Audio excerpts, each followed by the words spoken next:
Hello everybody, I'm former Congressman Ron Paul from Texas. I will be speaking at the 25th Annual President's Week's Investment Conference.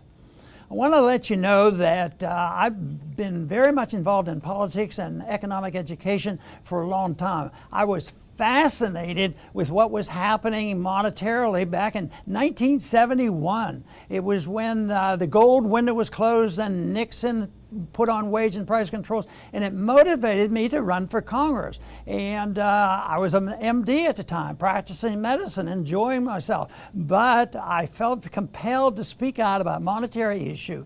I became fascinated with the Austrian business cycle. Why do we have business cycles? Why do we have the ups and downs? And why do the politicians do what they do? So on a lark, I signed up to be a candidate for president with the full confidence that I couldn't possibly be elected because I was going to be running against Santa Claus.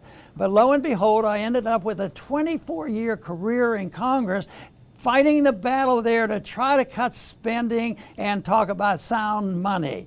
And it hasn't been all that successful. They're still doing exactly what I went to stop. But I tell you what, the problems are getting much worse, and conferences are very important places to get the information that you need to decide what you should do personally, politically speaking or financially speaking, investment-wise. So that this is why I continue to talk about the very issues I talked about a long time before I went to Congress, and that's about sound economic policy, believing in free markets, believing in sound money, believing in balanced budgets. Unfortunately, if anything, things have gotten much worse since I first ran for office, but that doesn't mean that I'm going to quit talking about it, because there will be an absolute need to do something about this, because conditions are getting much worse and the politicians in Washington are not going to cut spending. There's no way that crop of people are going to cut. It's going to end badly. It's going to end up, in my estimation, with runaway inflation, and people will be forced to do it,